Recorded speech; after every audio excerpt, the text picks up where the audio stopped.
dizaines de milliers d'euros en partant de zéro. Il est passé d'étudiant fauché à multimillionnaire à l'âge de 22 ans. Et qui s'est démarqué des autres. Lui, c'est Nicolas Olani, plus connu sous le nom de Yomni Netzel. Il a 28 ans, il vit à Dubaï, est originaire de Suisse et est multimillionnaire. Son métier consiste à vendre des formations et aussi il est créateur de contenu. Il possède une chaîne avec plus de 1,3 million d'abonnés et 1200 vidéos, en comptant le format long et court, donc short et vidéo longue. Concernant la photo que je vous ai montrée, il s'agit de son frère. Il a 26 ans et est basketteur. Il accompagne son frère Yomni Netzel partout, mais il ne joue pas vraiment de rôle dans les affaires de Yomni Netzel. Il vient d'une famille assez pauvre sans forcément être boosté par sa famille comme la plupart des multimillionnaires voire milliardaires. On peut voir sa première vidéo postée il y a 7 ans. En fait là depuis 2 mois, je suis à fond dans le commerce en ligne, l'e-commerce.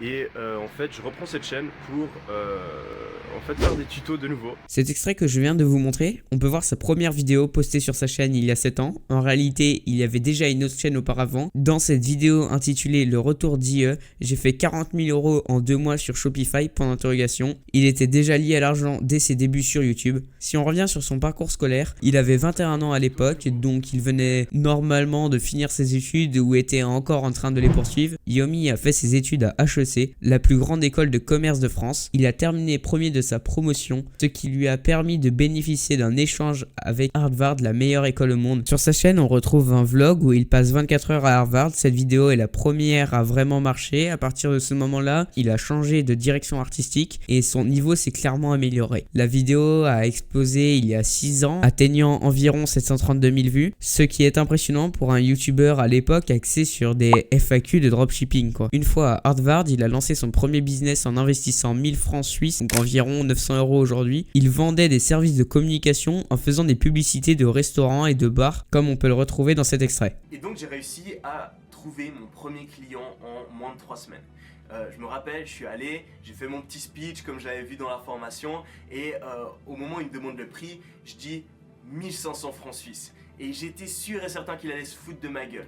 Mais ça n'a pas du tout été le cas, il a dit oui. Cet extrait est tiré d'une vidéo sortie après celle d'Harvard qui a dépassé les 3,1 millions de vues. Étudiant fauché à millionnaire en 1 an, mon histoire. Dans cette vidéo, il raconte son parcours, mais personnellement, je me suis pas basé uniquement sur ses paroles car il peut dire un peu ce qu'il veut et sans vraiment qu'il y ait des vérifications, il peut s'inventer une vie. Il a quitté Harvard au bout de 2 ou 3 ans car son business avait déjà commencé à fonctionner, dropshipping, qui était son activité principale sur Shopify, la plateforme la plus connue dans ce domaine. Pour rappel, voici la définition de dropshipping, un modèle de vente en ligne où le vendeur ne gère ni le stock ni la logistique, il s'occupe uniquement de la commercialisation et de la vente du produit. Jusqu'ici, on pourrait penser que Yomni Netzel est un entrepreneur à succès sans histoire qui a simplement réussi sa vie. Mais il est critiqué pour ses formations car beaucoup estiment qu'il vend du rêve. Il affiche un style de vie de luxe avec de nombreuses voitures, de l'argent et des filles. Pourtant, si on regarde ses vidéos il y a 6 ans, rien de tout cela n'était aussi mis en avant. Le début de cette mise en scène date d'il y a 5 ans lorsqu'il a offert une Tesla à sa mère. Aujourd'hui on se retrouve pour une toute nouvelle vidéo qui va être